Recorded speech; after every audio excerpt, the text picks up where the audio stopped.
todos los amantes y curiosos de la historia. Bienvenidos a mi canal. Hoy os traigo la vida de Enrique I de Portugal. Él fue un infante que en un principio desempeñó una carrera eclesiástica, llegando a ser cardenal, arzobispo de Lisboa y gran inquisidor. Pero tras producirse la muerte sin descendencia de su sobrino nieto, el rey Sebastián de Portugal, Enrique se sentó en el trono portugués, algo que acabaría cambiando el destino del reino de Portugal y que supuso el fin de la dinastía Avis. Esta biografía es realizada por petición de Yare Guzmán, Doctor Fricante, Jorge Gámez, Rafito Silva y Andrea Díaz. Enrique de Avis y de Trastámara nació el 31 de enero de 1512 en el Palacio de Ribeira, en la ciudad de Lisboa, en Portugal. Fue hijo del rey Manuel I de Portugal y la segunda esposa de este, la reina María de Aragón. El matrimonio tuvo 10 hijos en común, siendo Enrique el octavo de sus vástagos.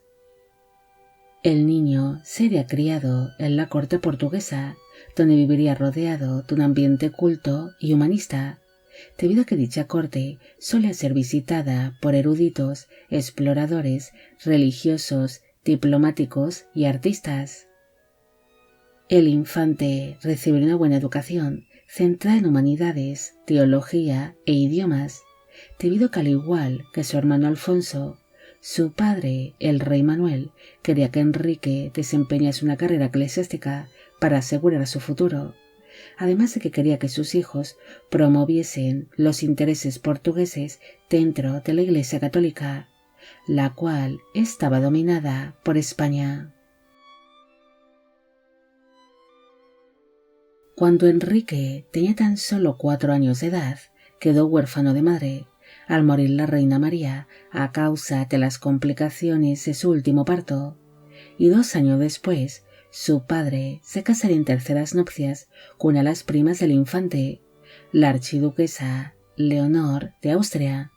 naciendo de esta unión 2 hijos más. En el año 1521 falleció su padre, el rey Manuel, convirtiéndose así su hermano Juan en el nuevo rey de Portugal, bajo el nombre de Juan III. Al igual que su difunto padre, el nuevo monarca quería ejercer cierta influencia dentro de la Iglesia Católica, además de que era un hombre muy piadoso, apoyándose en las carreras eclesiásticas de sus 2 hermanos, Alfonso y Enrique. En el año 1523, el infante inició oficialmente su meteórica carrera dentro del clero, teniendo para entonces tan solo 11 años de edad, escalando rápidamente puestos dentro de la iglesia. 3 años después, en 1526, Enrique fue nombrado como prior de Coimbra, algo que le aportaría importantes rentas, y en el año 1538 fue nombrado como arzobispo de Braga a los 26 años de edad. Un año después, en 1539, el infante fue nombrado como Gran Inquisidor General de Portugal, un cargo que se le fue entregado por parte de su hermano, el rey Juan III. En el año 1540 falleció su hermano Alfonso, una muerte inesperada que pilló por sorpresa a toda la familia real. Al morir su hermano, Enrique se convirtió en el único miembro de su familia que aún permanecía dentro del clero, cayendo sobre él la responsabilidad de seguir velando por los intereses portugueses dentro de la Iglesia, además de convertirse en uno de los principales representantes de la Iglesia Católica en Portugal, aparte de que unos años después heredaría de su fallecido hermano sus cargos como abad comendador de distintos monasterios y abadías portuguesas, aumentando bastante sus rentas. 5 años después de producirse la muerte de su hermano, Enrique fue nombrado como arzobispo de Évora y en el año 1546 fue nombrado como cardenal por el Papa Pablo III, recibiendo el título de cardenal presbítero de la Basílica de los Cuatro Santos Coronados. Mientras iba escalando puestos dentro de la iglesia, Enrique se había descrito como un hombre muy culto y de trato agradable, ganándose rápidamente el aprecio de distintos miembros del clero. Incluso se ganó la confianza de diferentes papas. Es más, él llegaría a participar en 4 cónclaves donde fueron elegidos los papas Pablo III, Julio III, Marcelo II y Pablo IV. Junto a los pontífices, el infante entregó su protección a distintos eruditos y artistas de la época, convirtiéndose en un gran mecenas. También impulsó las reformas de distintas capillas e iglesias portuguesas. Enrique viajaría en distintas ocasiones a Roma, donde pasaría algunas largas temporadas y mantendría trato directo con el Papa de turno. Incluso interfirió en la relación que el Papa Pablo III mantuvo con el pintor Miguel Ángel, defendiendo siempre al artista ante el pontífice, cuando el pintor empezó a pintar su famoso fresco El Juicio Final en la Capilla Sixtina. El infante también sintió un gran interés por las letras, escribiendo así un libro religioso titulado Meditaciones y Homilías, un manuscrito donde Enrique haría sus propias reflexiones religiosas y donde hablaría de los misterios de la vida de Jesús, por quien sentiría una gran devoción. Este libro no sería publicado hasta el año 1574, siendo publicado por el religioso Luis de Granada, quien editó este libro en portugués en vez del latín, para que fuese accesible para todos los religiosos y el pueblo portugués que no entendían dicha lengua, siendo años después publicado en latín por los jesuitas. Enrique también se mostró como un gran protector de la orden de los jesuitas, a quienes apoyaría en sus misiones en las colonias portuguesas. También se interesó por la educación portuguesa, llegando a fundar en el año 1550 la Universidad de Évora. Enrique también participó activamente en la política y en la corte portuguesa, llegando a ser uno de los principales consejeros de su hermano, el rey Juan III, además de que ejerció como mediador entre la corona portuguesa y el papado. En el año 1557 falleció su hermano, el rey Juan III de Portugal, dejando así un nieto llamado Sebastián, que acabaría sentándose en el trono portugués con tan solo 3 años de edad. La regencia del pequeño monarca sería en un principio ejercida por la abuela paterna de este, la reina viuda Catalina de Austria, pero pronto surge una serie de tensiones entre la regente y la nobleza portuguesa, debido a que estos últimos no verían con buenos ojos que una reina extranjera asumiese la regencia del reino, prefiriendo así que el regente fuese un hombre, apoyando muchos de estos nobles a Enrique, quienes le verían como el regente ideal al pertenecer al clero y por ser un miembro de la casa Avis. Pronto surgió una serie de tensiones y desavenencias entre el cardenal y su cuñada Catalina, viéndose obligada la reina viuda a entregar la regencia a su cuñado en el año 1562, convirtiéndose así Enrique en el nuevo regente de Portugal. Tras asumir la regencia, Enrique demostró que su mayor prioridad era la de mantener la paz en Portugal y que el rey Sebastián, de 8 años de edad, tuviese una buena educación. Durante su mandato, en Portugal existía una gran censura y mucha rigidez moral, debido a que el regente era un hombre profundamente religioso y muy conservador. Enrique apenas interfirió en la administración del reino, ya que su única preocupación era la formación de su sobrino nieto, algo que ocasionó que se viesen afectadas las rutas comerciales que había establecido su fallecido hermano, el rey Juan III, y que no se llevasen a cabo nuevas expediciones, perdiendo así poder las colonias portuguesas. Con respecto a la política exterior, el regente portugués mantuvo una política bastante prudente con España, debido a que no quería hacer enfadar a su sobrino, el rey Felipe II, ya que temía que el monarca español decidiese invadir Portugal para apoderarse del trono, aprovechando así la debilidad que mostraba en ese momento la corona portuguesa. Durante su regencia, Enrique fue nombrado como arzobispo de Lisboa, además de que ejerció como legado papal en Portugal, teniendo así aún más poder dentro de la Iglesia portuguesa. Tras 4 años de regencia, su sobrino nieto, el rey Sebastián, fue declarado como mayor de edad en el año 1568, teniendo para entonces 14 años de edad.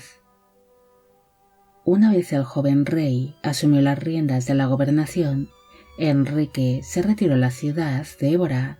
ejerciendo desde allí sus funciones dentro del clero como arzobispo que era, además de que se convirtió en uno de los principales consejeros del rey Sebastián, intentando siempre el guiarlo para que llevase una vida basada en la moralidad y en la religión. Incluso ejerce una gran influencia sobre su sobrino nieto, convirtiéndose éste en un joven que sentía un gran fanatismo religioso, además de que intentó alejarlo de la influencia de la casa Austria, algo que ocasionó que Sebastián acabase rechazando muchas de las propuestas matrimoniales que se le fueron proponiendo, causando así una gran crisis sucesoria cuando el monarca portugués murió sin descendencia. Según se cuenta, Enrique sería el supuesto culpable de que el rey Sebastián no se llegase a casar, debido a que durante su regencia su sobrino nieto llevó una vida solitaria, donde se le aisló del mundo que le rodeaba, recibiendo tan solo una estricta educación católica, convirtiéndose en un rey demasiado tímido y reservado que no sabía cómo relacionarse con las mujeres, prefiriendo tan solo la compañía masculina, aparte de que también hace pensar a algunos historiadores de que Sebastián pudo haber sido homosexual. Durante el reinado de su sobrino nieto, el rey Sebastián se mostró muy interesado en conservar los territorios que Portugal había conquistado por el norte de África, los cuales se encontraban amenazados por los otomanos y por el sultanato saadí, partiendo así el monarca portugués a Marruecos, pese a las advertencias y las prohibiciones del tío de este, el rey Felipe II de España. En el año 1578 se libró la desastrosa batalla de Alcázar-Quibir, donde el monarca portugués acabaría desapareciendo, algo que causó una gran crisis en Portugal, al no saber qué había pasado exactamente con el rey Sebastián, ya que algunos aseguraban de que había fallecido en el campo de batalla. En cambio, otros creían que había sido capturado por el enemigo, algo que ocasionó que se convirtiese en toda una leyenda, debido a que el pueblo portugués esperaba que el rey Sebastián regresase en cualquier momento a Portugal. Enrique aguardó prudentemente la llegada de nuevas noticias sobre su desaparecido sobrino nieto, pero finalmente el rey Sebastián acabaría siendo declarado como muerto tras haber pasado una semana desde su desaparición. Así que ante esta situación, el Consejo Real y las Cortes portuguesas decidieron reconocer a Enrique como el nuevo rey de Portugal, ante la falta de herederos por parte del fallecido rey Sebastián, aceptando así el cardenal la corona portuguesa a regañadientes, debido a que no era algo que desease, ya que había dedicado toda su vida a la religión y ya tenía una edad un tanto avanzada para entonces. Ante su nueva posición como rey, Enrique se vería forzado a tomar la decisión de abandonar sus votos eclesiásticos y a tomar una esposa para intentar dar continuidad a la dinastía Avis, debido a que había una gran crisis sucesoria en Portugal ante la falta de herederos varones, pidiéndole así permiso al Papa Gregorio XIII para abandonar su carrera eclesiástica, pero dicho pontífice, que era leal a los intereses de las casas Austria y Habsburgo, se negaría en rotundo, conservándose el monarca sus votos de castidad. Tras recibir esta negativa por parte del papado, Enrique no luchó más por dar continuidad a la dinastía Avis con un heredero por su parte, debido a que él siempre había sido un hombre muy conservador y devoto, que había guardado castidad toda su vida, además de que ya tenía 66 años de edad y nunca había mostrado interés hacia las mujeres, asegurando que solamente habría llegado a tomar una esposa por obligación y no por deseo propio. Ante la imposibilidad de dar continuidad a la dinastía Avis por su parte, Enrique reunió a las Cortes en el año 1579, comunicándose ante la nobleza portuguesa que el fin de la dinastía Avis estaba muy cerca, preparándoles para una larga crisis sucesoria que podía traer consigo luchas por el poder y una guerra por el trono portugués. En un intento de que no surgiese un conflicto por la corona portuguesa, el monarca convocó un jurado para que éste decidiese quién debería ser su sucesor entre los diferentes descendientes que quedaban de la dinastía Avis, surgiendo así 3 candidatos al trono portugués, los cuales serían sobrinos del rey cardenal. Uno de los candidatos sería su sobrino Antonio Prior de Crato, quien era un hijo ilegítimo de uno de los hermanos mayores de Enrique, el infante Luis, pero este candidato acabaría siendo rápidamente rechazado por su origen ilegítimo. Otra candidata sería su sobrina Catalina, hija de su hermano menor, el infante Eduardo, siendo vista su sobrina por algunos miembros de la nobleza como la legítima heredera del trono portugués, al descender ésta de la dinastía Avis por vía masculina, además de que Catalina sería la sobrina favorita y la candidata ideal para Enrique, quien sentía un profundo afecto hacia ella. Otro candidato sería su sobrino, el rey Felipe II de España, quien descendía por vía femenina de la dinastía Avis al ser hijo de la infanta y emperatriz Isabel de Portugal, esposa del emperador Carlos I de España y V del Sacro Imperio Romano Germánico. Algunos miembros de la nobleza propusieron a otro sobrino nieto del rey cardenal, el príncipe Ranuccio, el futuro duque de Parma, Ranuccio I Farnesio, pero este sería rápidamente descartado, debido a que para entonces era tan solo un niño, y en Portugal no querían otro niño rey, tras la experiencia vivida con el rey Sebastián,